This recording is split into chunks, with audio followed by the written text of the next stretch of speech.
We've seen countless stoppages in MMA, but none are more dreaded than this one. This is the doctor stoppage. It's the only stoppage that no one, not even the fighters or the coaches or the commentators or the fans, really likes. And it happens when a fight is going so badly that the ringside doctor steps in and stops it. But why? What has to happen for a doctor to step in and end a fight? Let's take a look at some of the most brutal examples. And first, we have to look at the man himself, Dr. Jeff Davidson. He's been the UFC's head doctor since 2006, and he's responsible for all medical decisions during the fights. Now, you might think that sounds like a lot of pressure, and you would be right. But he takes his job very seriously, because ultimately he's responsible for the safety of the fighters. And there are several scenarios where he could step in and stop a fight. One of those is if a fighter suffers a bad cut. See, a fighter can bleed quite a bit without any serious damage being done. And as long as they're still conscious and able to defend themselves, the fight will usually go on. However, if a cut is deep enough to be considered a technical knockout, then the fight will be stopped. And this is exactly what happened in 2014 when Mark Hunt fought Roy Nelson at UFC Fight Night 59. Hunt landed a spinning kick to the face that opened a huge cut above Nelson's SI. And although Nelson was still conscious, he was unable to continue. So Dr. Davidson stepped in and stopped the fight, awarding the win to Hunt by TKO due to the cut.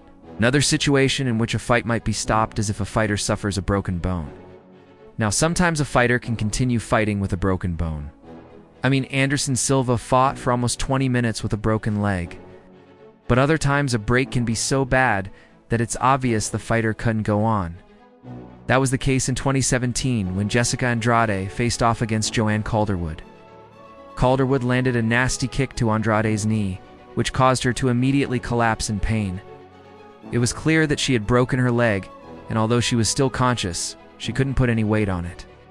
So Dr. Davidson stepped in and ended the fight, giving Andrade the win by TKO due to the injury. But arguably the most dramatic example of a doctor stoppage happened in 2015, when Anthony Johnson faced Ryan Bader at UFC 192.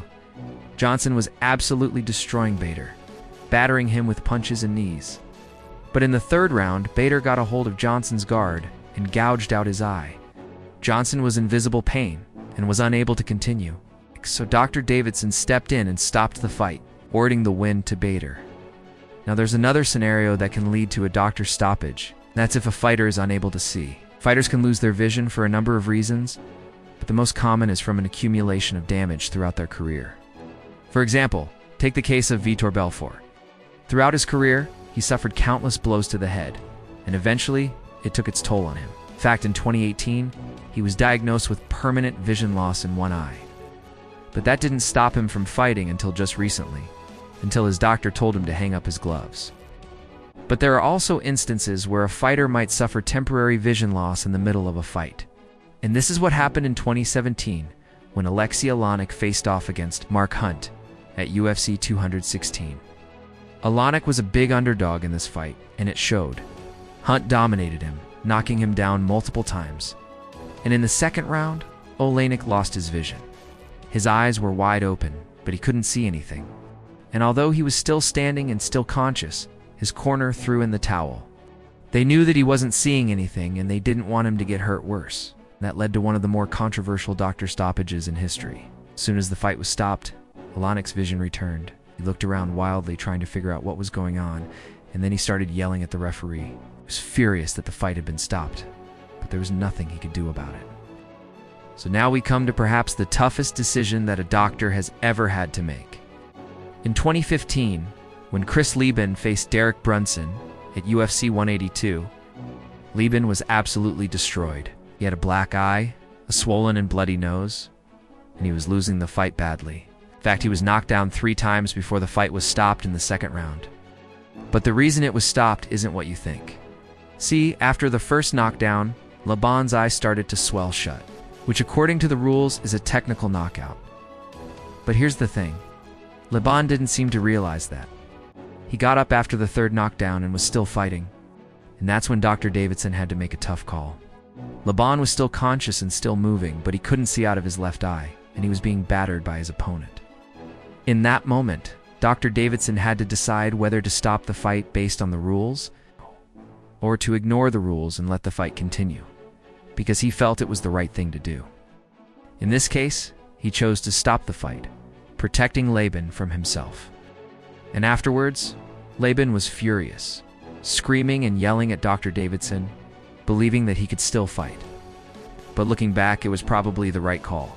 That brings us to our final example, which is the most heartbreaking of them all.